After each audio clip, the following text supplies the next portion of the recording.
అనురాగ తోరణం 5వ భాగం. వినోద్ వెళ్ళటం చూసిన ఆనంద్ గుండెల్లో జ్వాలలు రేగాయి. అతడెవరు? మంజుల దగ్గరికి ఎందుకొచ్చాడు? అతనికి మంజులకు ఏమిటి సంబంధం? అసలు మంజుల నాకేమవుతుంది? ఆమె దగ్గరికి ఎవరొస్తే నాకెందుకు? నాలో ఎందుకింత జెలసీ? తనంతాను 100 సార్లు ప్రశ్నించుకున్నాడు.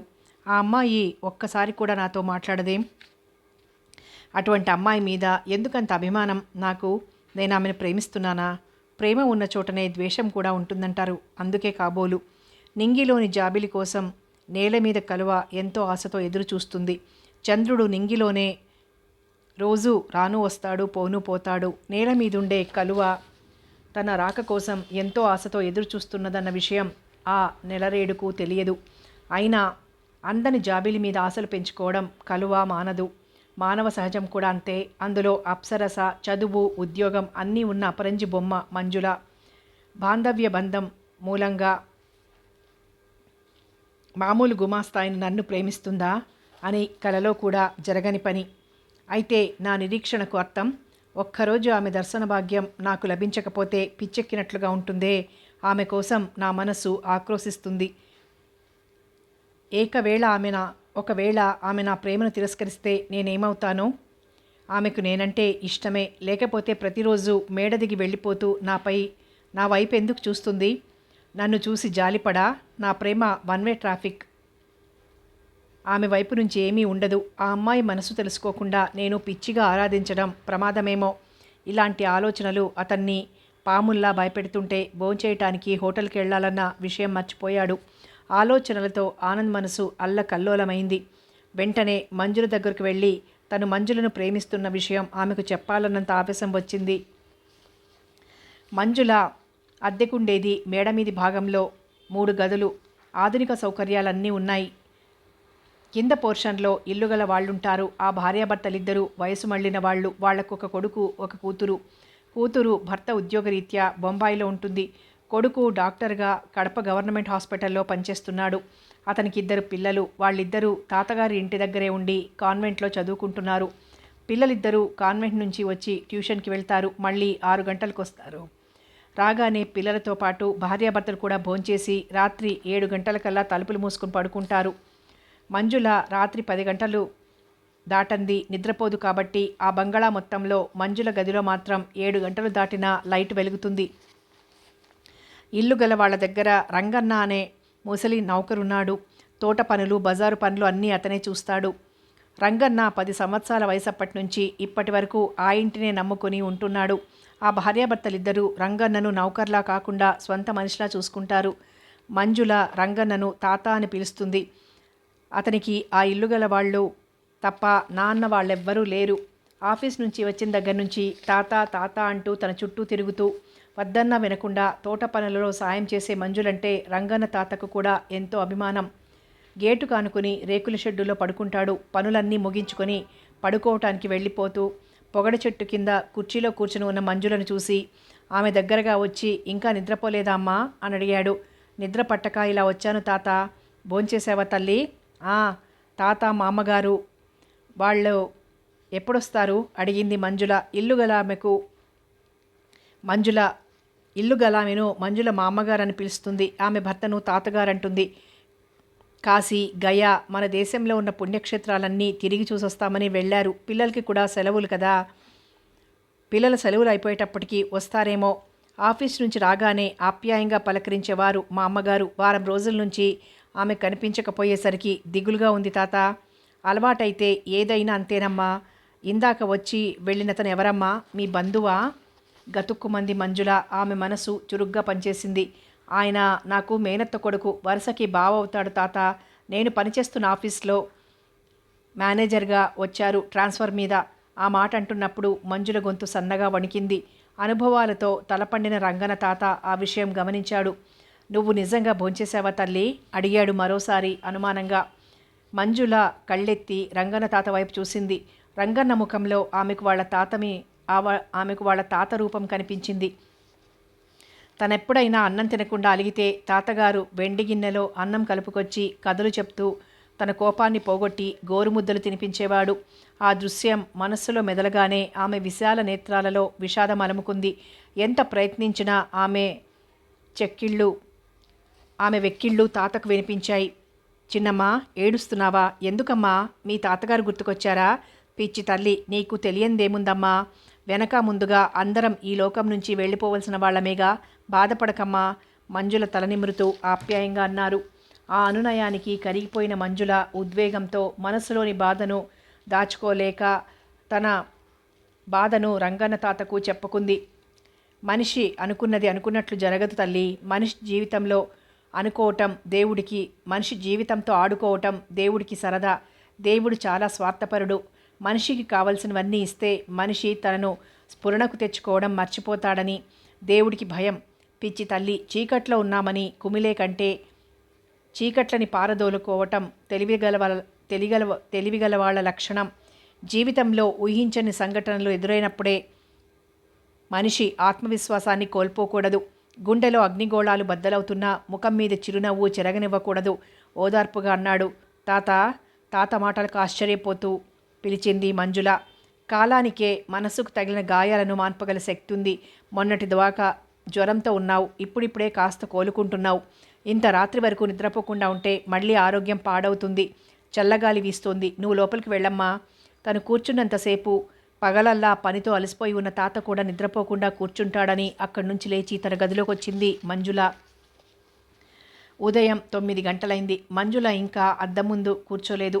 ఆ క్షణం కోసం ఎంతోసేపటి నుంచి ఎదురు చూస్తున్న ఆనంద్ మనస్సు కలవరంగా ఉంది.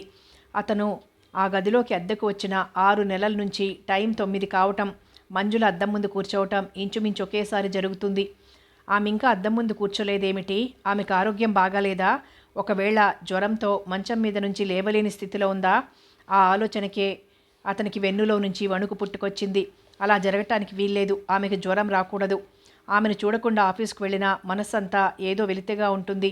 ఆఫీస్ పని కూడా సరిగ్గా చెయ్యలేను. ఆమెను ఎలా చూడాలి?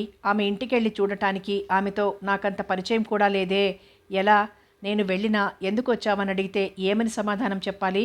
మీరు కనిపించకపోతే నాకు తోచదు, అందుకని మిమ్మల్ని చూడకుండా ఉండలేక వచ్చాను అని చెబితే చెంప చెళ్ళుమనిపించదు. కాలం గడిచిపోతున్నది. ఆనంద్లో సహనం చచ్చిపోతోంది.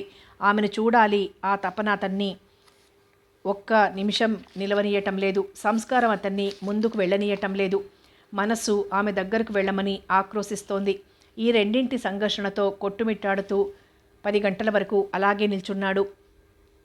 చండ శాసనుడైన ఆఫీసర్ గుర్తుకొచ్చి హోటల్కి వెళ్ళి కాఫీ తాగి వెళ్లే టైం కూడా లేక చెమటలు కక్కేలా సైకిల్ తొక్కుకుంటూ హడావిడిగా ఆఫీస్కి వెళ్ళాడు. ఆఫీస్కు సెలవు చీటి పంపి భోజనం కూడా చేయకుండా అలాగే పడుకుంది మంచం మీద మంజుల. పని మనిషి వచ్చి గిన్నెలు కడిగి గదులు తుడిచి కాఫీ కలిపి ఇచ్చి వెళ్ళింది. వికలమైన మనసుతో వంట కూడా చేసుకోలేదు. అతి భారంగా గడిచిన కాలం. సాయంత్రం 5 గంటలైంది. లేచి స్నానం చేసి గులాబీ రంగు వెంకటగిరి జరీ నూలు చీర కట్టుకుని మ్యాచింగ్ జాకెట్ వేసుకుంది. ఉదయం నుంచి భోజనం చేయకపోవటం వలన నీరసంగా ఉంది. టీ కలుపుకుని తాగి కిటికీ దగ్గర కుర్చీ లాక్కుని కిటికీలోంచి బయటకు చూస్తూ కూర్చుంది. గేటు దగ్గర రంగన్న తాతతో మాట్లాడుతున్న వినోద్ కనిపించగానే ఆమె కళ్ళు దీప్తివంతమయ్యాయి.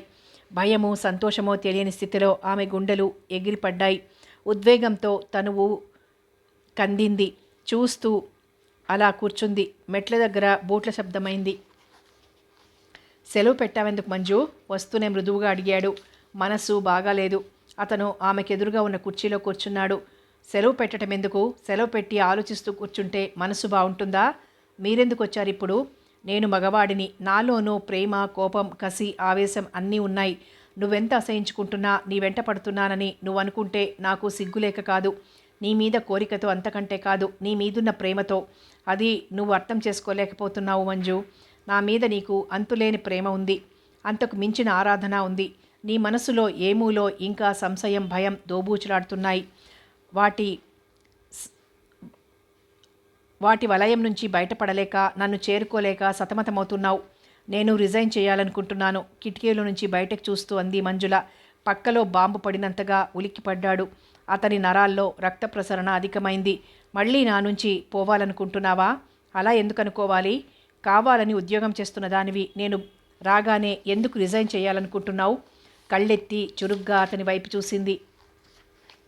ఆ కళ్ళల్లో కదులాడుతున్న భావాలను చదువుతున్న వినోద్. నిన్ను గురించిన నా ఊహలెప్పుడు తారుమారవుతూనే ఉంటాయి మంజు.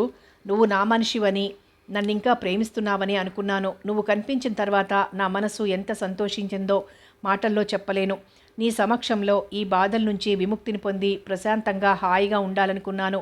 అంతేగాని నా మీద నువ్వు పెంచుకున్న ద్వేషం తగ్గలేదని, నన్ను చూడగానే అసహించుకొని పారిపోతావని ఆలోచించలేకపోయాను. మంజు, ప్రశాంతంగా గడపాలని ఇక్కడికి వచ్చి నువ్వెందుకు నా మూలంగా పారిపోవటం? 1 నెలలో ట్రాన్స్ఫర్ చేయించుకుని ఇక్కడి నుంచి నేనే వెళ్ళిపోతాను. అతని మాటల్లో వేదన, విసుగు ధ్వనించాయి. ఆమె అతని వైపు చూసింది. 4 కళ్ళు కలుసుకున్నాయి. అతని చూపులతో పెనవేసుకుపోయినట్లుగా అతని మీద నుంచి ఆమె చూపులు మరలలేదు. అతని కళ్ళ నిండుగా తొణికిసలాడుతున్న ప్రేమను, అనురాగాన్ని చూసి ఆమె కళ్ళు అశ్రుపూరితలయ్యాయి. మిమ్మల్ని చూస్తూ మీరు నాకేమీ కానట్టుగా ఎలా ఉండగలను? నా బాధ మీకర్థం కాదండి. ఈ స్థితిలో నేను ఉద్యోగం చెయ్యలేను. నీ బాధను నేను అర్థం చేసుకోగలను.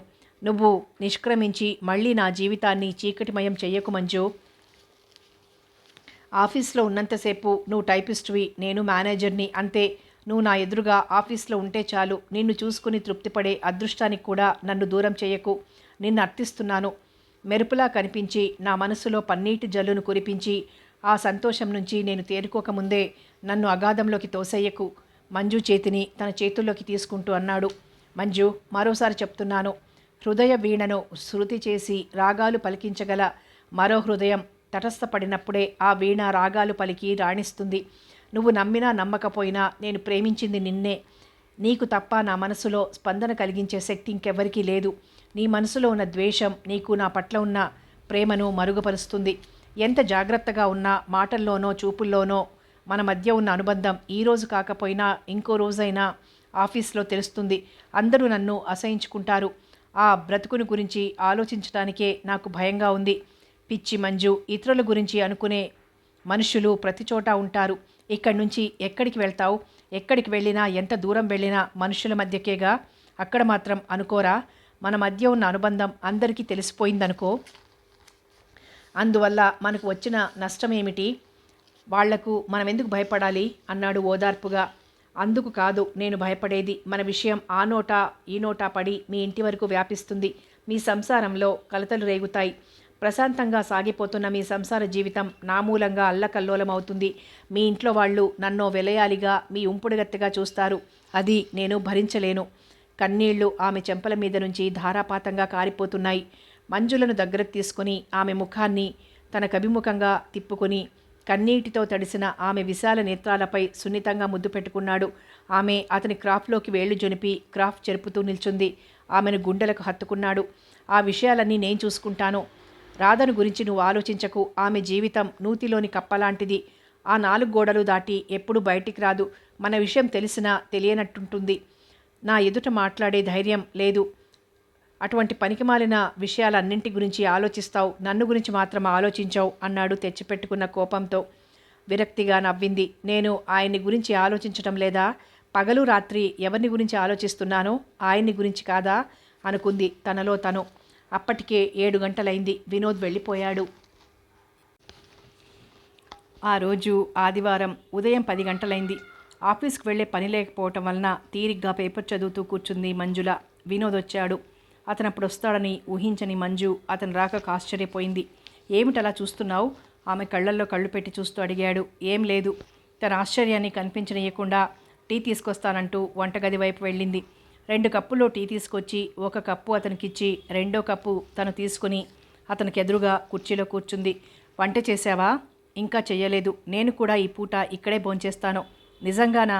ఆమె కళ్ళు సంతోషంతో మెలమెల మెరిశాయి. నిజంగానే అన్నాడు నవ్వుతూ. మీ శ్రీమతి మీకోసం ఎదురు చూస్తుందేమో. ఆవిడను గుర్తు చేయకపోతే నీకు తోచదా? ఆవిడ నాకు ఎదురు చెప్పదని చెప్పానా అన్నాడు విసురుగా. ఎంత చెప్పినా ఆమె మీకు భార్య. మీ మీద అధికారాలన్నీ ఆమెవేగా. మంజు మాటల్లో అసూయ ధ్వనించింది. ప్రేమించే వాళ్లకే శాసించే అధికారం ఉంటుంది. ఏమాత్రం ప్రేమ లేకుండానే ఆమెతో ఇన్ని రోజుల నుంచి కాపురం చేస్తున్నారా? పెళ్ళి అంటే మనసులోని మాటను చెప్పుకోవడానికి మాత్రమే కాదు, ఆమెను తాకటానికి కూడా నా మనసు అంగీకరించదు. భార్యాభర్తల అనుబంధం అంటే మనసులు కలుపుకొని ప్రేమతో అనురాగంతో అల్లుకుపోవలసిన బంధం. కళ్ళు మూసుకొని మనసులో బొమ్మల్ని నిలుపుకొని ఆ బొమ్మలతో చేసే కాపురం ప్రేమతో చేసేది కాదు. సంఘపు కట్టుబాట్లకు తలవంచి నలుగురిలో గౌరవంగా బ్రతకాలన్న తాపత్రయంతో జీవితంతో రాజీ పడితేనే కాపురం. ప్రేమతో చేసే కాపురమా? ఆమె సమక్షంలో సంతోషంగా మాట్లాడాలని ప్రయత్నించినా నా గొంతు పెగిలి మాట రాదు. నవ్వుతో పెదవులు విచ్చుకోవు. ఆమె కౌగిలిలో ఒదిగి ఉన్నా నాలో స్పందన ఉండదు. నా తనువు ఆమె స్పర్శకు పులకరించదు. నీ కాలిగోరు నన్ను తాకినా నా శరీరం జల్లుమంటుంది. అణువణువున విద్యుత్ తరంగాలు ప్రవహించినట్టుగా ఉంటాయి. నీ మాటలు వింటూ పరవశించిపోతాను. ఆమె స్పర్శ, ఆమె తోటి అనుభవం నాకెంత బాధగా ఉంటుందో నీకు తెలియదు. ఎంత ఇష్టంగా ప్రవర్తించాలన్నా నా మనసు నా మాట వినకుండా మొరాయిస్తుంది. ఆమెకు మనసివ్వలేని బలహీనత నాది. నేను చేసే కాపురం ఆమెతో కాదు, క్యాలెండర్లోని అమ్మాయి బొమ్మలతో అని నీకు 100 సార్లు చెప్పాను. పదే పదే నేను మర్చిపోవాలనుకునే విషయాన్ని గుర్తుకు తెచ్చి నా మనసుని బాధ పెడతావు మంజు. భార్యను చూడగానే అంతరంగంలో అనుభూతిని పొందాలి. అదే నిజమైన ప్రేమానుబంధం. అంతరంగంలో అసహ్యాన్ని దాచుకొని శారీరకంగా పశువులా చేసే కాపురం ఒక కాపురమేనా? మనసులతో సంబంధం లేకుండా శరీరంతో కోరికలు తీర్చుకునేది మనుష్యులు కాదు, పశువులు. వాటికంటే కూడా హీనంగా కాపురం చేస్తున్నాను నేను. చీకటి పడుతుందంటేనే భయం. 10 గంటలు దాటే వరకు బయటే తిరిగొస్తాను. ఇంటికి వెళ్ళేటప్పుడే బార్లో కూర్చొని విస్కీ బాటిల్ ఖాళీ చేసి వెళ్తాను. విస్కీ మత్తులో మనసును వంచుకుని గోడలకు తగిలించుకున్న రకరకాల అమ్మాయిల బొమ్మలను చూస్తూ మనసులో ఆ అమ్మాయిల రూపాలను నిలుపుకొని రాధతో కాపురం చేస్తున్నాను. మంజు, భార్యగా రాధ నా మీద ఆధారపడి ఉంది. ఆవిడ కోరికలు కొన్ని భర్తగా నాతోనే తీర్చుకునేవి ఉంటాయి. ఆవిడ మీద కోరిక నాకు లేకపోయినా నా మీద కోరిక ఆవిడకుంటుంది. అంతరంగంలో ఆమె ఉనికిని నేనెంతగా అసహించుకుంటున్నానో ఆమె అంతగా నా కోసం తపిస్తుంది. నువ్వు నన్ను ఎంతగా ప్రేమిస్తున్నావో రాధ కూడా అంతగా ప్రేమిస్తోంది. ఇంతకంటే మగవాడిగా విడమర్చి చెప్పలేను, ఆవేదనగా కణతలు నొక్కుంటూ అన్నాడు. ఆమె మనసు పిండినట్లయింది. కళ్ళెత్తి అతని వైపు చూసింది. ఆమె కళ్ళు నీళ్లతో నిండాయి. క్షమించండి, సహజమైన అసూయతో కటువుగా మాట్లాడి మిమ్మల్ని బాధ పెట్టాను. అతని చేతి మీద తన చేయి పెట్టి నిమురుతూ అంది. 5 నిమిషాల్లో వంట పూర్తి చేసొస్తాను. మీరీలోగా ఈ వారపత్రికలు తిరిగేస్తూ కూర్చోండి. బియ్యం కడిగి స్టవ్ మీద పెట్టి ఇంకో స్టవ్ మీద 4 బంగాళాదుంప ముక్కలు వేయించి చారు పెట్టి ఆమ్లెట్ వేసి 10 నిమిషాలలో వంట ముగించింది. స్నానం చేసి బీరువాలోంచి తెల్లటి ఆర్గండి చీర తీసి కట్టుకుంది. మ్యాచింగ్ రంగు జాకెట్ వేసుకుని మెడలో పొడవాటి ముత్యాల దండ వేసుకుని చేతులకి ముత్యాల గాజులు వేసుకుంది. తెల్లటి చీరలో అందంగా ఉన్న మంజుల ఒక్కో అడుగు నెమ్మదిగా వేస్తూ తన వైపు వస్తుంటే అతను సంభ్రమంగా ఆమె వైపు చూశాడు. అతని పెదవులు నవ్వుతో విచ్చుకున్నాయి. మంజు, మృదువుగా పిలిచాడు. మత్తుగా పలికింది. నువ్వు తెల్ల చీరలో ఆకాశంలో విహరించే అప్సరస పొరపాటున భువికి దిగిందా అన్నంత అందంగా కనిపిస్తున్నావు. నిజంగానా? అతనికి దగ్గరగా వచ్చి నిల్చుంది. ఆమె ఒంటి మీద నుంచి మైసూర్ శాండిల్ సోపు వాసన గాలిలో తేలొస్తోంది. కనురెప్ప వేయటం కూడా మర్చిపోయి చూస్తున్నాడు మంజుల వైపు. నన్ను తర్వాత తీరిగ్గా చూద్దురు గాని వంట అయిపోయింది, భోజనానికి లేవండి. అతను కూర్చున్న కుర్చీకి వెనకగా వచ్చి అతని క్రాఫ్లో వేళ్లు జొనిపి చెప్పింది లాలనగా. నిన్ను చూస్తుంటే ఆకలి అనిపించటం లేదు, మంజులని తన ఒడిలోకి లాక్కుంటూ అన్నాడు. ఏమనిపిస్తుంది? మత్తుగా అతని కళ్ళల్లోకి చూస్తూ అడిగింది. నిన్ను అమాంతంగా నమిలి మింగేయాలనిపిస్తుంది. మీకు పిచ్చి ముదురుతుంది. మంజుల తల మీద పెదవులతో అద్దుతూ అన్నాడు. అన్నం చల్లారిపోతుంది, ముందు భోజనానికి రండి. అతని ఒడిలో నుంచి లేస్తూ అంది. అతను కూడా లేచాడు. బాత్రూంలోకి వెళ్ళి చేతులు కడుక్కొని రండి, నేను ఈలోగా వడ్డిస్తాను. ముఖం కడుక్కొని టవల్తో ముఖం తుడుచుకుంటూ డైనింగ్ టేబుల్ దగ్గరికి వచ్చాడు. నాకొక్కడికే వడ్డించావేం? నేను తర్వాత తింటాను. నీతో కలిసి తినాలనేగా ఇక్కడ భోంచేసేది. మాట్లాడకుండా నువ్వు కూడా వడ్డించుకో ఆజ్ఞాపిస్తున్నట్లుగా ఉంది అతని గొంతు. ఇక తప్పదనుకుని తను కూడా వడ్డించుకుంది. మంజు, మనిద్దరం కలిసి భోంచేసి 3 సంవత్సరాలైంది కదూ? అవును అంది అతనికి చారు వడ్డిస్తూ. ఈ 3 సంవత్సరాలలో ఇంట్లో ఎన్ని రకాల వంటకాలు తయారు చేసినా ఒక్కరోజు కూడా నేను తృప్తిగా భోంచేయలేదు. ఎందుకని ఏమో నాకే తెలియదు. ఏవండి, మీ భార్య మీకోసం భోంచేయకుండా ఎదురు చూస్తుందేమో. రాధకి ఇదొక పాడలవాటు. ఎన్నిసార్లు చెప్పినా అంతే. నేను భోంచేసే వరకు తను భోంచెయ్యదు. చప్పున ముఖం తిప్పుకుంది మంజు. అవును, రాధ ఆయన భార్య. అతని జీవితానికి ఆమె అధికారిని. అతని కోసం ఆమె రోజు ఎదురు చూస్తుంది. రాగానే చిరునవ్వుతో ఆయనకి కావలసినవన్నీ అందిస్తుంది. రకరకాల వంటకాలు చేసి ఆయనకు వడ్డిస్తుంది. ఆమె వంటకాలు మెచ్చుకుంటూ ఆయన భోంచేస్తాడు. ఆలోచిస్తూ అన్నం కెలుకుతూ కూర్చుంది. మాట్లాడుతూనే సీరియస్గా మారిపోతావే మంజు? పక్కకు తిరిగి ఆమె వైపు చూస్తూ అన్నాడు. మంజుల కళ్ళల్లో గిర్రున నీళ్లు తిరిగాయి. జరిగిన రోజులు గుర్తుకొచ్చాయి అంది. పదే పదే గుర్తు చేసుకోవటం వల్ల ప్రయోజనం ఏముంది? ఆ జ్ఞాపకాలే నాకు తోడుగా మిగలకపోతే నేనేనాడో ఆత్మహత్య చేసుకునేదాన్ని. మీ పట్ల ఉన్న ప్రేమే నన్ను బ్రతికిస్తుంది. ఒంటరి సమయంలో గతమే నన్ను ఓదార్చేది. ఇద్దరూ భోజనాలు ముగించి ముందు గదిలోకి వచ్చి కూర్చున్నారు. ఇక వెళ్ళనా మంజు? మళ్ళీ సాయంత్రం వస్తాను. చటుక్కున కళ్ళెత్తి అతని వైపు చూసింది.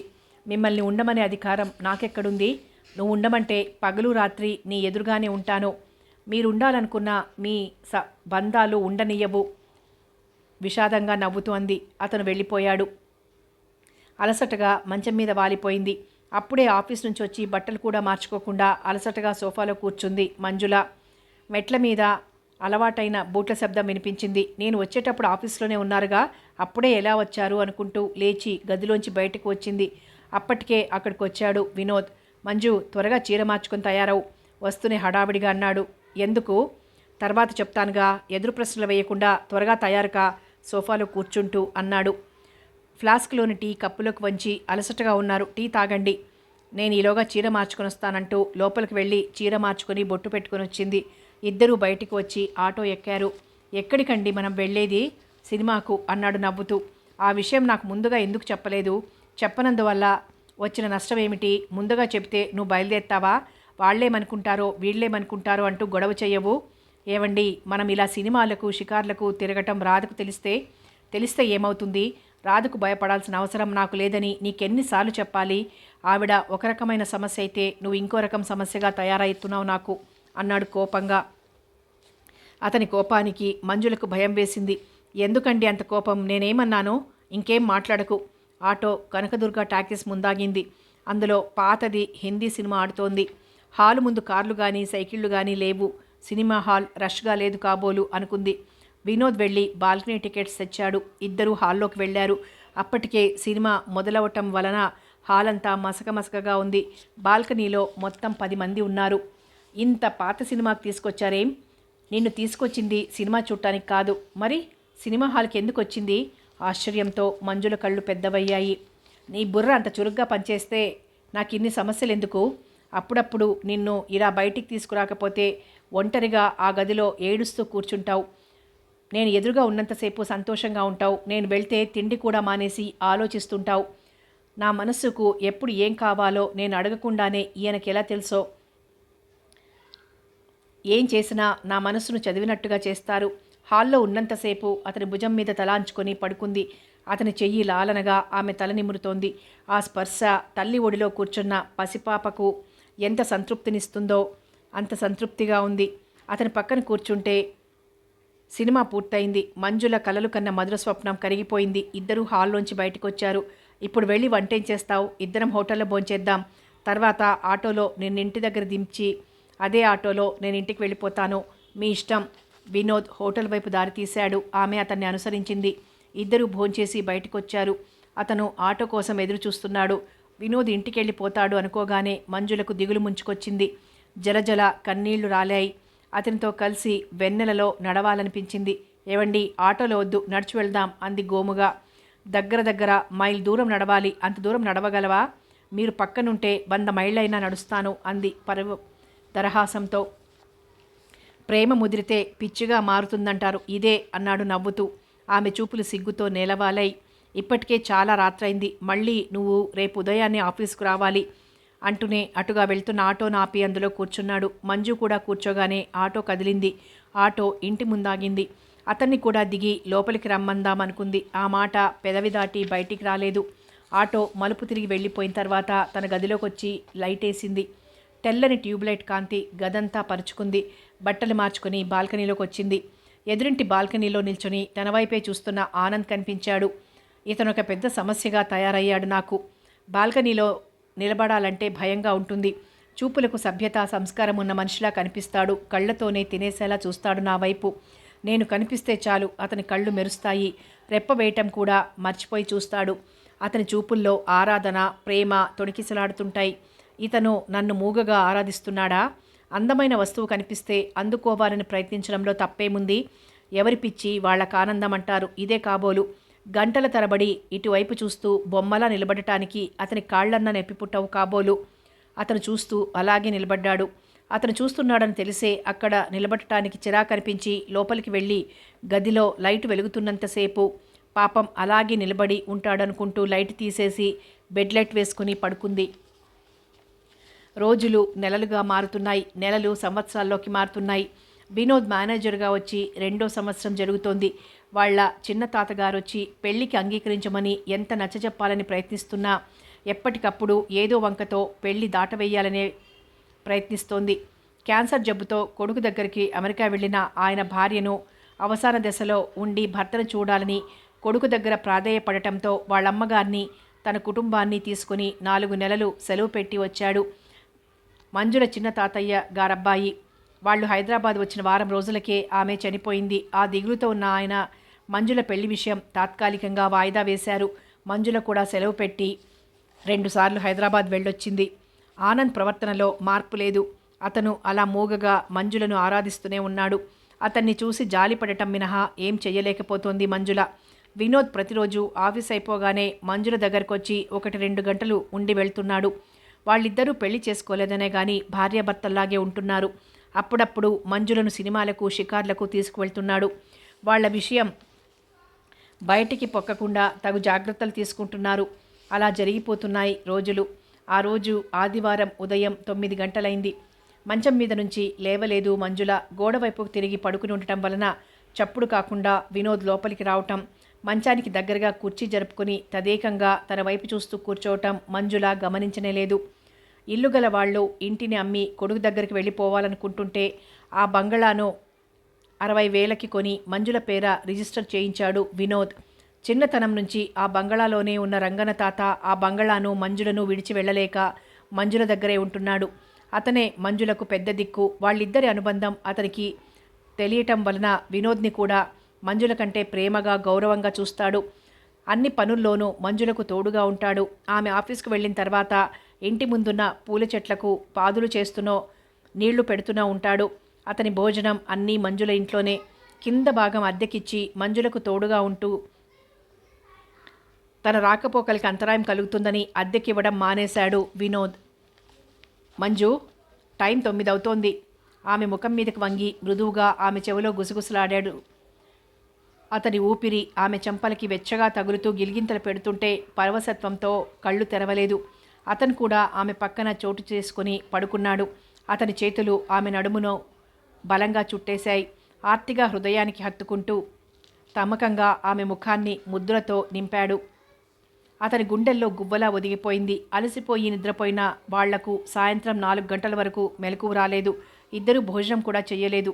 వినోద్కి మెలకువ వచ్చింది. తన చేతి మీద తల పెట్టుకుని ఇంకా నిద్రపోతూనే ఉన్న మంజులకు మెలకువ వస్తుందేమో అని కదలకుండా ఆమె తల నిమురుతూ అలాగే పడుకున్నాడు. నిద్రలో నుంచి కెవ్వున కేకపెట్టి మంచం మీద నుంచి లేచి కూర్చుంది మంజుల. ఏం జరిగింది మంజు? ఏదైనా పీడకల వచ్చిందా?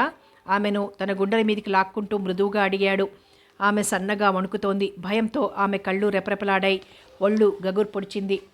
కలేగా, కలలో వచ్చింది, ఇలలో జరగదంటారు. ఏం భయం లేదు, నేనున్నానుగా.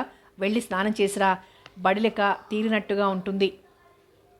ఏమండి, మీరు నేను ఒక అందమైన పూల తోటలో కబుర్లు చెప్పుకుంటూ కూర్చున్నాం. ఎటు చూసినా అందమైన పూల చెట్లు, మధ్యలో సెలయేళ్ళు, చల్లని చిరుగాలి. వాతావరణం ఎంతో ఆహ్లాదకరంగా ఉంది. మీరు పొగడ చెట్టు బోదెకు ఆనుకొని కూర్చున్నారు. నేను మీ తొడ మీద తలపెట్టుకొని పడుకున్నాను. ఇంతలో భయంకరమైన పెనుగాలి వీచింది. ఆ గాలికి చెట్లకున్న ఆకులు పూలు అన్నీ నేల మీద రాలిపోయాయి. అంతకుముందు ఉద్యానవనంలా ఉన్న ప్రదేశమంతా పెనుగాలికి చిందరవందరగా శ్మశాన వాటికలా మారిపోయింది. ఆ గాలి నన్ను ఆకాశంలోకి ఎగిరేసుకుపోతోంది. నేను భయంతో పెద్దగా అరుస్తున్నాను. మీరు నన్ను అందుకోవాలని ప్రయత్నిస్తున్నారు. సాధ్యం కావటం లేదు. ఆ గాలి నన్ను మేఘాల్లోకి లాక్కెళ్ళింది. అతని గుండెల్లో ముఖం దాచుకుంటూ వెక్కిళ్ల మధ్య అంది. పిచ్చి మంజు, చంటి పిల్లల కలలకి భయపడతారా ఎక్కడైనా? అనునయంగా ఆమె తల నిమురుతూ అన్నాడు. కలలో కూడా మీరు నాకు దూరం కావటం నేను సహించలేను అంది బాధగా. అది సరే, ఈ పూట భోంచెయ్యవా? త్వరగా తయారవు, బయటికి వెళ్దాం. ఈ పూట వంట చేయొద్దు, హోటల్లో భోంచేద్దాం. మీతో ఇలా సినిమాలకు షికార్లకు తిరిగితే నలుగురు ఏమనుకుంటారు? చూడచక్కని జంట అనుకుంటారు. ఏం కాదు, పెళ్ళైన మగాడితో సినిమాలకు షికార్లకు తిరుగుతుంది బరితెగించిన ఆడది అనుకుంటారు. నువ్వు నా పక్కన నడుస్తుంటే నాకెంతో గర్వంగా తృప్తిగా ఉంటుంది. ఈ పసిడి బొమ్మ నా భార్య అన్న భావం నాకు తీయని అనుభూతిని కలిగిస్తుంది. బయటకు వెళ్ళి నలుగురికి కనిపించి లేనిపోని సమస్యలు కొని తెచ్చుకోవటం ఎందుకు చెప్పండి? ఇక్కడే కూర్చోండి, మిమ్మల్ని చూస్తూ నేను కూర్చుంటాను. ఎంతసేపని అలా కూర్చుంటావు? ఈ జీవితమంతా మెరిసే కళ్ళతో అతని వైపు చూస్తూ అంది. తీపి కూడా ఎక్కువగా తింటే వెగటనిపిస్తుంది అన్నాడు అతను నవ్వుతూ. మంజుల అతని వైపు చురుక్కుని చూసింది. అది సరే, నేను సాయంత్రం హైదరాబాద్ వెళ్తున్నా. ఆ మాటలకి ఉలిక్కి పడింది. తప్పనిసరిగా వెళ్ళాలా? కళ్ళల్లో నీళ్లు తిరిగాయి. దిగులు ముంచుకొచ్చిందామెకు. తప్పనిసరి కాకపోతే మరి వెళ్తానా నేను? మళ్ళీ ఎప్పుడొస్తారు? 4 రోజులవుతుంది. 4 రోజులా? అంది దిగులుగా అతని వైపు చూస్తూ. 3 సంవత్సరాలు నా మీద కోపంతో నాకు దూరంగా ఉండగలిగిన దానివి ఇప్పుడు 3 రోజులు ఉండలేవా? ఆమె కళ్ళల్లో కళ్ళు పెట్టి చూస్తూ అన్నాడు. ఇప్పుడు మిమ్మల్ని వదిలిపెట్టి ఒక్కరోజు కూడా ఉండలేరేమో అనిపిస్తోంది. నేను వస్తానండి మీతో అంది. నిజంగానా? నమ్మలేనట్టుగా అడిగాడు. నిజం. నాతో పాటు మన స్టాఫ్లో ఇంకా 2 వస్తున్నారు. నువ్వు నాతో వస్తే రేపు ఆఫీస్ అంతా గొడవ చేస్తారు. ఆ గొడవ భరించలేక ఉద్యోగం మానేస్తానని నువ్వు గొడవ చేస్తావు అన్నాడు నవ్వుతూ.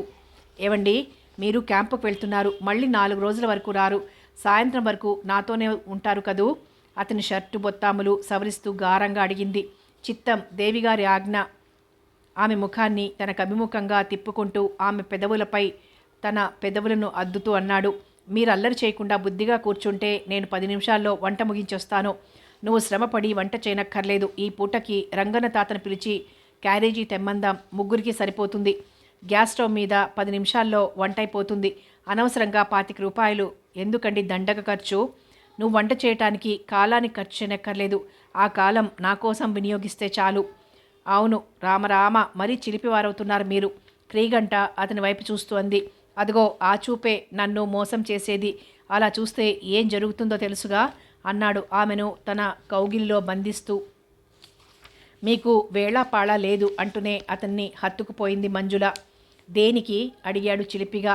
మిమ్మల్ని మాటలతో గెలవటం కష్టం అంది నునుసిగ్గుతో. పోనీ చేష్టలతో గెలువు.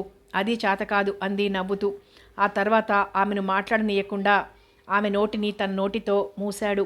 అతని బిగి కౌగిలిలో ఉక్కిరిబిక్కిరైపోయింది. కొద్ది నిమిషాల తర్వాత తృప్తిగా అతని చేతి మీద తలపెట్టుకొని కళ్ళు మూసుకొని పడుకుంది. మంజు మృదువుగా పిలిచాడు. పిలిచింది మత్తుగా. నువ్వు ఉద్యోగానికి రిజైన్ చేయి. ఉలిక్కిపాటుగా అతనికి అభిముఖంగా తిరిగి చేతి మీద గడ్డం ఆంచుకొని విప్పారిన నేత్రాలతో అతని వైపు చూస్తూ, మీరేనా ఆ మాట అంటున్నది? నేను ఉద్యోగానికి మొదటే రిజైన్ చేస్తానంటే మీరేమన్నారు? అడిగింది నవ్వుతూ. అప్పుడలా అన్నాను, ఇప్పుడు నేనే మానేయమంటున్నాను. ఆమె తల నిమురుతూ అన్నాడు. కారణం చెప్పండి. అన్నింటికీ కారణాలు చెప్పలేను. మీ మనసులో ఏదో పెట్టుకుని మాట్లాడుతున్నారు. అసలు విషయం చెప్పండి. నేనింత సంపాదించేది ఎవరి కోసం? నీకోసం కాదా మంజు? నాకు చాలా ఆస్తి ఉంది. నువ్వు కూడా ఎందుకు కష్టపడి సంపాదించడం? నీకు నెలకు 1000 రూపాయలు చాలు. కావాలంటే నెలకు 4000 ఖర్చు పెట్టుకో. అంతేగాని నువ్వు ఉద్యోగం చెయ్యొద్దు. నేను డబ్బు కోసం ఉద్యోగం చేయటం లేదండి. గుంటూరులో ఉన్న ఇల్లు అద్దె నెలకి 2000 వస్తుంది. ఒంటరితనం మనిషికి పెద్ద శాపం.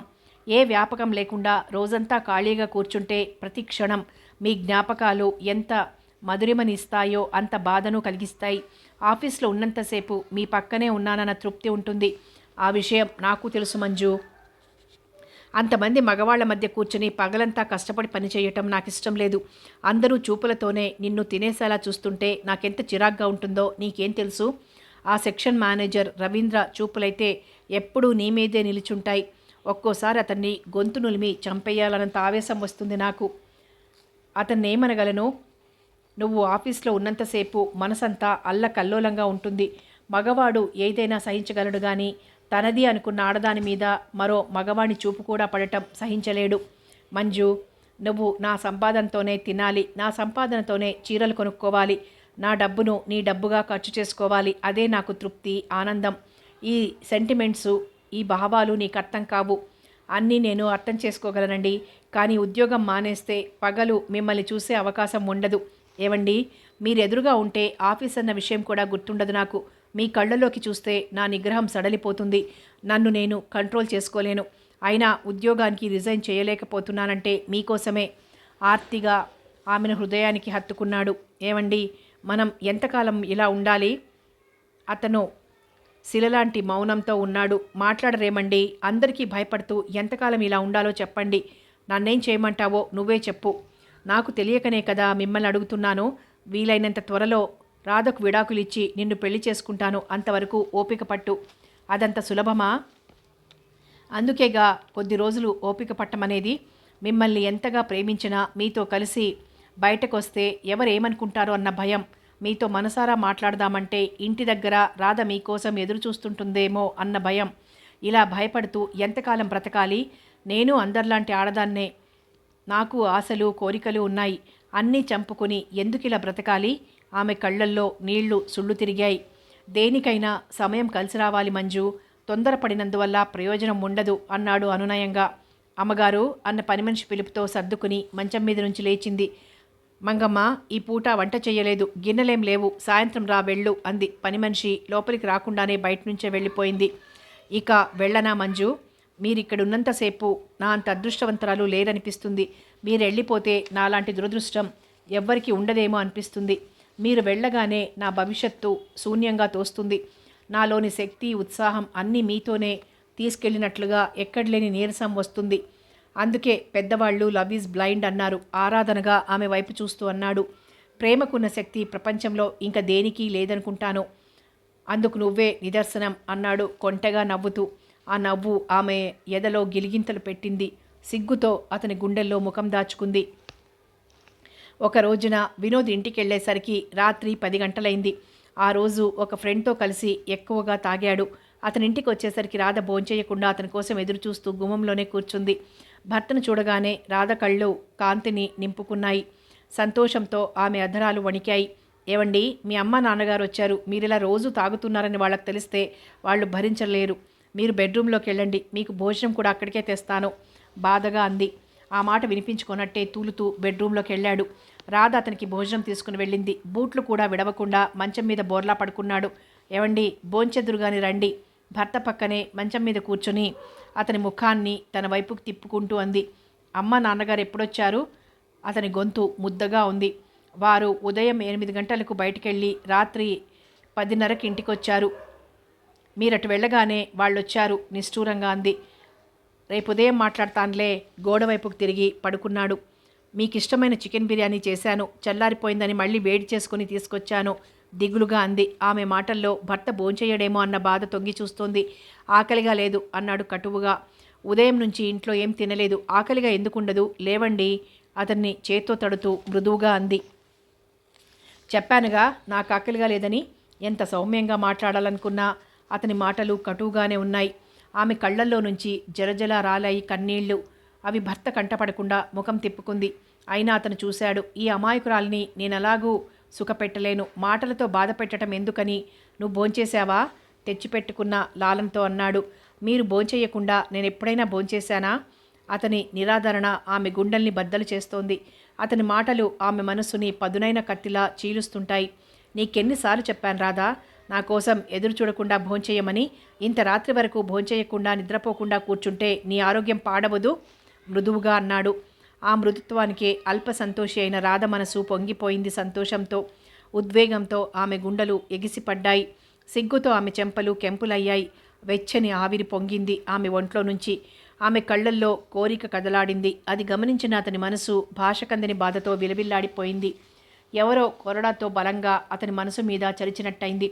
రాధ నన్ను ఎంతగానో ప్రేమిస్తుంది. అందుకు ప్రతిఫలంగా ఆమెకు నేనేమిస్తున్నాను? శూలాల్లాంటి మాటలతో ఆమెను చిత్రహింసలు పెడుతున్నాను. నన్ను చేసుకొని ఏం సుఖపడుతుంది? పాపం, ఆమె కన్నీళ్లు పెట్టని రోజంటూ లేదు. కాపురానికి వచ్చిన ఇన్ని సంవత్సరాలలో ఎప్పుడైనా సినిమాకు వెళ్దామని కానీ, షికారుకు వెళ్దామని కానీ, ఈ చీర కొనిపెట్టండి అని కానీ ఇంతవరకు నోరు తెరిచి అడగలేదు. నన్ను కాకుండా ఇంకెవరిని చేసుకున్నా రాధ సుఖపడేది. నేను మాత్రం ఏం చేయగలను? వివాహ బంధానికి కట్టుబడి ఆమెను సుఖపెట్టాలని ప్రయత్నించినా నాకు సాధ్యం కావటం లేదు. ఆమెను దగ్గరగా తీసుకోవాలంటేనే మనసంతా కంపరంగా ఉంటుంది.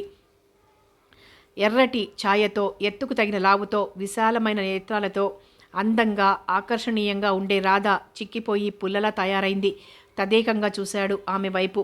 ఆమె పట్ల జాలి వెల్లువలా పొంగింది అతని మనసులో. ఏమిటండి, ఏమిటలా చూస్తున్నారు? సిగ్గుతో కళ్ళు నేలకు వాలగా లాలనగా అడిగింది. ఆమెను బాధ పెట్టడం ఇష్టం లేక లేచి బాత్రూంకెళ్ళి ముఖం కడుక్కొని బట్టలు మార్చుకుని వచ్చి భోజనానికి కూర్చున్నాడు. వెండి పళ్ళెంలో చికెన్ బిర్యానీ, వెండి గిన్నెలో పెరుగు పచ్చడి ఉంది. కొద్దిగా తిని వదిలేశాడు. అతను వదిలేసిన అన్నాన్ని ఆమె దేవుడి ప్రసాదంలా కళ్ళకద్దుకుని తింటుంటే అతని మనసు పిండినట్లయింది. వేడి చేస్తుంది, ఆ పెరుగు కూడా వేసుకో. అతని మాటల్లో జాలి సానుభూతి తగినంత ఉంది. కానీ భర్త కురిపించే అనురాగం లాలన మాత్రం మృగ్యం. ఆ సానుభూతికే రాధ మనసు బంగారు కలల్లో ఊగిసలాడింది. ఆ అనునయానికే ఆమె ఎనలేని తృప్తిని పొందింది. ఆమె కళ్ళు మెరిశాయి. భర్త వైపు చూస్తూ మంచానికి దగ్గరగా నిల్చుంది. అతని గుండెల్లో ఒదిగిపోవాలని, అతనితో మనసారా మాట్లాడాలని ఆమె మనసు తప్పించిపోతోంది. కళ్ళు తెరిస్తే రాధను దగ్గరకు తీసుకోవాల్సి వస్తుందని కళ్ళు తెరవకుండా పడుకున్నాడు వినోద్. వినోద్కి ఉదయం 7 గంటలకి మెలకువ వచ్చింది. అతను బెడ్రూమ్లో నుంచి బయటకు వచ్చేసరికే వాళ్ళ నాన్నగారు స్నానం పూజ ముగించి పేపర్ చదువుతూ వరండాలో సోఫాలో కూర్చున్నాడు. ఏరా, నిషా పూర్తిగా తగ్గిపోయిందా? పేపర్ చదువుతున్న వినోద్ వైపు తిరుగుతూ అడిగాడు వినోద్ నాన్నగారు. పట్టుబడిన దొంగలా తలదించుకున్నాడు. మా ఫ్రెండ్ బలవంతం చేస్తే తాగాను నాన్నగారు. అతని చూపులు నేలవాలాయి. రోజు మీ ఫ్రెండ్స్ బలవంతం చేస్తుంటేనే తాగుతున్నావా? మౌనంగా తలవంచుకున్నాడు. ఎప్పుడూ వాళ్ళ నాన్నగారికి ఎదురు సమాధానం చెప్పని వినోద్ గుండెలు భయంతో దడదడలాడాయి. ఈసారి ఏం అబద్ధం చెప్పాలని ఆలోచిస్తున్నావా? ఈ అలవాటు నాకు లేదు. జారిపోతున్న ధైర్యాన్ని కూడా తీసుకుంటూ అన్నాడు. నీకే మంచి అలవాటుంది గనక? అవును, లేదు అన్నాడు కోపంగా వినోద్. ఏరా, ఎవరితో మాట్లాడుతున్నావో అర్థమయ్యే మాట్లాడుతున్నావా? నా జీవితాన్ని నరకం చేసిన కసాయి కన్నతండ్రితో మాట్లాడుతున్నాను. మన ఆలోచనలు ఎప్పుడూ మన పరిధిని దాటకూడదు అన్నాడు గంభీరంగా. అవును, వెళ్ళకూడదు. నా జీవితం ఎంత నరకమైనా మీ పరువు ప్రతిష్టలకి మాత్రం భంగం కలగకూడదు. నీ సమస్యకు తాగుడు పరిష్కారమా? కొద్ది గంటలనైనా నా మనసుని నిషాలో నిద్రపుచ్చకపోతే పిచ్చెక్కిపోతుందేమో అని అనుమానంగా ఉంది. మనసుకు ఏదైనా వ్యాపకం కల్పించుకోవాలి కానీ నిషాలో నిద్రపుచ్చటం పిరికితనం. ఒడ్డున ఉన్న మీరు ఎన్ని మాటలైనా చెప్తారు నాన్నగారు. పిల్లలు పుట్టగానే పెద్దవాళ్ళు వరుసలు కలిపేసి వాళ్లను భార్యాభర్తల్ని చేసి ఆనందిస్తారు. మీరు చిన్నప్పుడు పిల్లల మనసుల్లో రేకెత్తించే భావాలు పెద్దయిన తర్వాత వాళ్ళ మనసులో ఎలాంటి పరిణామాలకు దారితీస్తాయో అని. కానీ నాకు పెళ్ళాం పుట్టిందన్నారు. మనసులు ఎదగకముందే మాకు పెళ్లి చేశారు. మేనత్త మేనమామ పిల్లలకు పెళ్ళిళ్ళు చేయటం మన సాంప్రదాయం. ఆ సాంప్రదాయం ఒకనాడు మంచిదే, కానీ కాలం మారింది. ఆ సాంప్రదాయాలకే మా 2 జీవితాలను బలి చేశారు. అనుక్షణం ఆ మానసిక ఆవేదన భరించలేకనే తాగుడుకు బానిసనయ్యాను అన్నాడు కోపంగా. ఆయన మౌనంగా తలవంచుకున్నారు. గంభీరంగా ఉండే ఆయన ముఖం బేలగా మారిపోయింది. ఆయన కళ్ళల్లో నుంచి 2 కన్నీటి చుక్కలు రాలాయి. కొడుకు చెప్తున్న మాటలు ఆయనకు అంకుశపు పోటుల్లా తగిలాయి. దోషిలా తలవంచుకున్నాడు. చెయ్యని నేరానికి కొడుకు శిక్ష అనుభవిస్తున్నాడు. తను చేసిన పనికి ప్రతిఫలం కొడుకు అనుభవిస్తున్నాడు. కొడుకు జీవితం అడవి కాచిన వెన్నెల, ఎడారిమయం. ఇప్పుడు తనేం చేస్తే కొడుకు జీవితం బాగుపడుతుంది? ఒకవైపు తన రక్తం పంచుకు పుట్టిన చెల్లెలి కూతురు రాధ, మరోవైపు తన ఒక్కగానొక్క కొడుకు. తన రక్తంలో రక్తం, తన ప్రాణంలో ప్రాణం. ఇప్పుడు నేనేం చెయ్యాలి? రకరకాల ఆలోచనలు ఆయన మస్తిష్కంలో సర్పాల్లా తిరుగుతున్నాయి. కొడుకు భవిష్యత్తును గురించి ఆలోచించడానికే ఆయనకు భయంగా ఉంది. నేను రాధకు విడాకులు ఇవ్వాలనుకుంటున్నాను. ఉరుములాంటి ఆ మాటకు ఉలిక్కిపడ్డారాయన. చలిజ్వరం వచ్చిన మనిషిలా వణికిపోయారు. వినోద్, రాధ భవిష్యత్తును గురించి ఆలోచించావా? మన వంశ గౌరవం, పరువు, ప్రతిష్టలు, వీటన్నిటి గురించి ఆలోచించే ఆ మాట అంటున్నావా? వాటన్నింటిని గురించి నేను ఆలోచించటం లేదు. పరువుదేముంది? డబ్బు పెట్టి కొనుక్కుంటే వస్తుంది. అటువంటి వాటి కోసం జీవితాలని నరకం చేసుకోవటం మూర్ఖత్వం నాన్నగారు. చిన్నతనం నుంచి రాధను మీరు కళ్ళలో పెట్టుకుని పెంచారు. ఆమెకు ఏదైనా జరిగితే మీరు భరించలేరు. అందుకే నాలోని లావాను ఇంతకాలం నాలోనే దాచుకున్నాను. గుండెల్లో అగ్నిగోళాలు బద్దలవుతున్నా ముఖం మీద చిరునవ్వుని పులుముకొని బ్రతకటం నేర్చుకున్నాను. సహనానికైనా ఒక హద్దు ఉంటుంది. కడలికి కూడా ఒడ్డుంటుంది. కడలి పొంగితే కొన్ని ఊళ్ళు నాశనమవుతాయి. సహనం హద్దు దాటితే కొన్ని జీవితాలు నాశనమవుతాయి. ఆవేశంతో, అంతకు మించిన కోపంతో వినోద్ ముఖం ఎర్రబారింది. ఆ స్థితిలో కొడుకును చూడలేక, కొడుకు ఎదుట కూర్చోలేక ఏదో పని ఉన్నట్లుగా అక్కడి నుంచి లేచి లోపలికెళ్లారు వినోద్ నాన్నగారు. ఆఫీస్లో టైప్ మిషన్ ముందు కూర్చుంది కానీ మంజుల మనస్సులో లేదు. 5 నిమిషాలకు ఒకసారి చేతికున్న వాచ్లో టైం చూస్తోంది. 11 గంటలు కావస్తున్నా వినోద్ ఆఫీస్కి రాలేదు. ఆఫీస్కి ఎందుకు రాలేదు? ఒంట్లో బాగాలేదా? ఈ ప్రశ్నలు మనసుని పురుగుల్లా తొలుస్తున్నాయి. ఎంతో కష్టం మీద అతి భారంగా గడిచి సాయంత్రం 5 గంటలైంది. ఆఫీస్ స్టాఫ్ అంతా ఒక్కరొక్కరే బయటకు వెళ్ళిపోతున్నారు. టైప్ చేయాల్సిన లెటర్సు ఇంకా 2 మిగిలున్నాయి. అవి కూడా టైప్ చేయటం పూర్తి చేసి ఇంటికి వెళ్ళాలని మంజు అలాగే టైప్ ముందు కూర్చుంది. స్టాఫ్ అంతా వెళ్ళిపోయారు. ఆఫీస్ ప్యూన్ రామయ్య బీడీ కాలుస్తూ గేటు దగ్గర వాచ్మెన్తో మాట్లాడుతున్నాడు. అందరూ వెళ్ళినా రవీంద్ర మాత్రం వెళ్ళలేదు. టైం 5:30 కావస్తోంది. మిగతా లెటర్సు రేపు టైప్ చేయకూడదు, మంజుల సీటు దగ్గరకు వస్తూ అన్నాడు. ఈ 2 లెటర్స్ కూడా పూర్తి చేస్తే పనైపోతుంది. ఆ లెటర్సు పోస్టు వెళ్ళటానికి ఇంకా 2 రోజుల వ్యవధుంది. మేనేజర్ గారు 2 రోజులు లీవ్ పెట్టారు. రేపు కూడా ఆఫీస్కి రారు. తొందరలేదు. మీ ముఖం అలసటగా కనిపిస్తోంది. రండి, క్యాంటీన్కి వెళ్ళి టీ తాగుదాం, మంజుల ముఖంలోకి జాలిగా చూస్తూ అన్నాడు. కాగితాలన్నీ సర్దిపెట్టి సీట్లోంచి లేచింది మంజుల. వీళ్ళిద్దరూ బయటికి రావటం చూసి రామయ్య లోపలికొచ్చి గదులకి తాళాలేశాడు. నేను రిక్షాలో వెళ్తాను అంది మంజుల. ఆఫీస్ కాంపౌండ్ దాటి రోడ్డు మీదకి వచ్చిన తర్వాత తను నడిస్తే తనతో పాటు అతను కూడా నడుచుకుంటూ ఇంటి వరకు వస్తాడేమో అని మంజుల భయం. అలాగే వెళ్దురుగాని క్యాంటీన్కి వెళ్ళి ముందు టీ తీసుకుని వెళ్దాం, క్యాంటీన్ వైపు దారి తీస్తూ అన్నాడు. అతనితో కలిసి హోటల్కి వెళ్ళటం ఆమెకి ఇష్టం లేకపోయినా సభ్యత కోసం అతన్ని అనుసరించక తప్పలేదు. ఇద్దరు ఫ్యామిలీ రూమ్లో కూర్చున్నారు. మీరేం తీసుకుంటారు? టీ మాత్రం చాలు. ఆఫీస్ వాళ్ళు ఎవరైనా కనిపిస్తారేమోనని చుట్టూ చూస్తూ అంది. ఇద్దరికి మసాలా దోశలు ఆర్డర్ ఇచ్చాడు రవీంద్ర. మీతో ఒక ముఖ్యమైన విషయం మాట్లాడాలి, దోశను తుంచి నోట్లో పెట్టుకుంటూ అన్నాడు రవీంద్ర. ఆ మాట వినగానే పొలం మారినట్లయింది మంజులకు. అతను మాట్లాడే ముఖ్యమైన విషయం ఏమిటో అన్న సమస్యకు తోడు ఇప్పుడు ఇతనితో మరో సమస్య ఎదుర్కోవాలి కాబోలు స్వగతంలో అనుకుంది. చెప్పండి, ఇక్కడ కాదు, పార్కుకు వెళ్దాం, అక్కడ మాట్లాడుకుందాం. ఆమె గుండెలు గతుక్కుమన్నాయి. ఉద్వేగాన్ని అణుచుకుంటూ నాకు అటువంటి అలవాట్లు లేవు, నేను త్వరగా ఇంటికెళ్ళాలి అంది. భయంతో ఆమె విశాల నేత్రాలు విప్పారాయి. పైన సీలింగ్ ఫ్యాన్ స్పీడ్గా తిరుగుతున్నా ఒళ్ళంతా చెమటలు పట్టాయి. ఎందుకండి అలా వణికిపోతున్నారు? నేను మీకు స్నేహితుడిని కానీ శత్రువును కాదు. ఒక్క 10 నిమిషాలు మీతో మాట్లాడే అవకాశాన్ని ఇవ్వండి ప్లీజ్. ఆమె చూపులు నేలవాలాయి. మీకు ఇష్టం ఉన్నా ఇష్టం లేకపోయినా ఈరోజు మీతో మాట్లాడే అవకాశాన్ని ఇవ్వాలి, తప్పదు. చూడండి, అతి చనువు తీసుకోవటం కానీ హద్దుమీరి మాట్లాడడం కానీ చెయ్యను, నా మాట నమ్మండి. మంజుల కళ్ళల్లో దోబూచులాడుతున్న భయాన్ని గమనించి అన్నాడు. టీ తాగటం పూర్తయింది. బిల్లు చెల్లించారు. మంజుల పర్సు తెరవబోయింది. మంజులను బిల్లు ఇవ్వవద్దని తనే చెల్లించాడు. ఇద్దరూ క్యాంటీన్లోంచి బయటికొచ్చారు. ఇద్దరూ పార్కులో కూర్చున్నారు. అతను చెప్పే విషయం ఏమిటోని ఆలోచిస్తూ మౌనంగా గడ్డి పరకలు తెంపుతూ కూర్చుంది. విషయం ఎలా మొదలు పెట్టాలా అని ఆలోచిస్తున్నాడతను. నిమిషాలు మౌనంగా గడిచిపోతున్నాయి. త్వరగా చెప్పండి, నేను వెళ్ళాలి. చెప్పిన తర్వాత నా మీద కోపం తెచ్చుకోరు కదూ? ఆ విషయం ఇప్పుడే ఎలా చెప్పగలను? అదిగో అప్పుడే మీ ముఖంలో కోపం కనిపిస్తోంది. మంజుల మస్తిష్కంలో రకరకాల ఆలోచనలు సుళ్ళు తిరుగుతున్నాయి. 3 సంవత్సరాల క్రితం 3 సంవత్సరాల నుంచి ఒకే ఆఫీస్లో పనిచేస్తున్నాం. నా గుణగణాలు, నన్ను గురించిన వివరాలు మీకు తెలుసనుకుంటాను. ఇక నన్ను గురించి నేను ప్రత్యేకంగా చెప్పుకోవాల్సిందేం లేదు. నేను ఇంతకాలం పెళ్లి చేసుకోకుండా ఎందుకు ఆగానో తెలుసా? ఏ అమ్మాయిని చూసినా నా మనసులో స్పందన కలిగేది కాదు. మిమ్మల్ని చూసిన మొదటి రోజునే నేను ఇంతకాలం అన్వేషిస్తున్న కలల సుందరి మీరే అనిపించింది. రాను రాను మిమ్మల్ని చూడకుండా ఒక్కరోజు కూడా గడపలేని స్థితికి వచ్చాను. ఒకసారి మీరు వారం రోజులు లీవ్ పెడితే మీరు లేకుండా ఆఫీస్లో పనిచేయటం నాకు సాధ్యం కాక నేను కూడా వారం రోజులు లీవ్ పెట్టాను. ఈ విషయాలన్నీ మీకెందుకు చెప్తున్నానో తెలుసా? నా ప్రేమను మీతో ఎలా వ్యక్తం చేయాలో నాకు అర్థం కావటం లేదు.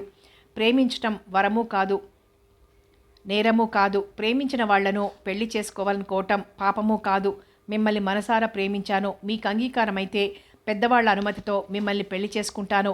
మంజు కళ్ళల్లోకి ఏదో వెతుకుతున్నట్లుగా చూస్తూ తను చెప్పదలుచుకున్న మాటల్ని పాఠంలా అప్పజెప్పాడు. మంజుల ముఖంలో అతను ఊహించని రంగులు మారాయి. అతని మనసు కలవరపడింది. తన ప్రేమను ఆమెతో వ్యక్తం చేయగానే ఆమె కళ్ళు దీప్తివంతమవుతాయని, సంతోషంతో పొంగిపోతుందని ఊహించుకున్న అతని మనసు ఆమె కళ్ళల్లో తడి మెరవటం చూసి సహించలేకపోయాడు. అతని ముఖంలో బాధ, తను తొందరపడ్డానేమో అన్న పశ్చాత్తాపం, ఆమె ముఖంలో ఉదాసీనత. మీ మనసు తెలుసుకోకుండా తొందరపడ్డానేమో, నన్ను క్షమించండి అన్నాడు దిగులుగా. అంత తప్పు మీరేం చేశారు? చూడండి, మొగ్గ పరిపక్వం చెంది సహజంగా పువ్వుగా పరిణితి చెందాలి గాని బలవంతంగా మొగ్గను పువ్వుగా వికసింపచేయాలని ప్రయత్నించిన ప్రయోజనం ఉండదు. మీ మనసులోని అభిప్రాయం సూటిగా చెప్పండి. స్త్రీ ఒక్కరికే మనసు ఇవ్వగలుగుతుంది. రవీంద్ర గారు, మీ వంటి సహృదయం ఉన్న మనిషి ప్రేమను అందుకునే అర్హత ఈ జన్మకు నాకు లేదు. నేను కాదు, నేను మరొకరి స్వంతాన్ని. మానసికంగా ఒక మగవాడిని వలపించుకున్న దానను. అవివాహితగా భావించి మీ మనసులోని అభిప్రాయాన్ని నాకు చెప్పారు. నేను మానసికంగా ఒకరికి భార్యను. ఆమె కళ్ళల్లోంచి కన్నీరు జలజల ఆమె చెంపల మీద రాలింది.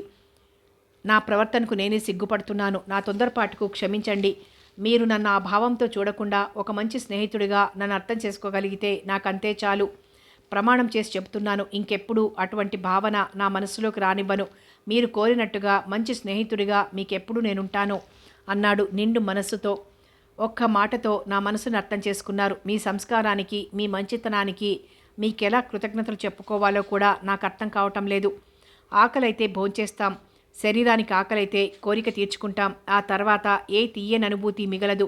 కోరికలకు దూరంగా ఉన్నప్పుడే స్నేహం విలువ పెరుగుతుంది. అందులోని మాధుర్యం అర్థమైంది. ప్రేమ విషయంలో ఇవ్వటంలో కంటే తీసుకోవటంలోనే ఎక్కువ తృప్తి ఉంటుంది. ఇప్పుడు నా మనస్సు తుఫాను వెలిసిన తర్వాత ఏర్పడే ప్రశాంతతలా ఉంది. దాదాపు సంవత్సరం నుంచి మిమ్మల్ని ప్రేమించకుండా ఉండలేక నా ప్రేమను మీతో ఎలా తెలపాలో అని నాలో నేనే సతమతమయ్యాను. మనశ్శాంతి కరువైపోయింది. స్నేహపూర్వకమైన నవ్వు అతని పెదవులపై కదలాడింది. ఆమె మనస్సు ప్రశాంతంగా ఉంది. ఇక వెళ్దామా అడిగింది మంజుల. అతను లేచాడు. రిక్షాలో వెళ్తారా? ఇక్కడికి మా ఇల్లు దగ్గరే, నడిచే వెళ్తాను. ఇక్కడ మన మధ్య జరిగిన సంభాషణను ఇక్కడే మర్చిపోండి. ఆమె వైపు దిగులుగా చూస్తూ అన్నాడు. మీ మనసు నా మనసు కంటే సెన్సిటివ్, సున్నితమైన మనసు కలవారు జీవితంలో సుఖపడలేరు. చిన్న విషయాన్ని పెద్దదిగా ఊహించుకొని బాధపడతారు. మీరు చెప్పింది నిజమే. నా మూలంగా ఎదుటివాళ్లు బాధపడటం కానీ, నేను అభిమానించే వాళ్ళు నన్ను అసహించుకోవటం కానీ ఎందుకో నేను సహించలేను. మన మధ్య జరిగిన విషయం మీరు కూడా మర్చిపోండి అంది నవ్వుతూ. మీ మనసులో ఒక విషాదగాథ దాగుందని ఇంత క్రితం వరకు నాకు తెలియదు. ఎప్పుడూ చెదరని చిరునవ్వుతో చైతన్యవంతంగా కళకళలాడుతూ బాధంటే ఏమిటో తెలియనట్టుగా ఉండగలగడం మీలాంటి ఏ కొద్ది మందికో మాత్రమే సాధ్యమవుతుంది. అదొక్కటే నాకు భగవంతుడు ప్రసాదించిన వరం. మనిషి కోరుకున్నవన్నీ మనిషికి దేవుడు ప్రసాదిస్తాడు. ఆ మనిషి కోరుకునే ఒకే ఒక్క కోరికను మాత్రం తీర్చడు. అదే విచిత్రం. వాటినే దైవలీల అంటారు. రాణినవ్వు నవ్వుతూ అన్నాడు రవీంద్ర. ఆ పక్క వీధిలోనే మా ఇల్లు, వస్తారా అడిగింది మంజుల. మా ఫ్రెండ్ని కలుసుకోవాలి, వెళ్ళాలి. మీ ఆహ్వానాన్ని పురస్కరించుకొని మరోసారి తప్పకుండా మీ ఇంటికి వస్తాను నవ్వుతూ అంటూనే అటువైపు వస్తున్న ఆటోను ఆపి అందులో కూర్చున్నాడు రవీంద్ర. ఆటో కదిలిన తర్వాత తన ఇంటి వైపు నడిచింది మంజుల. కథ కొనసాగుతుంది.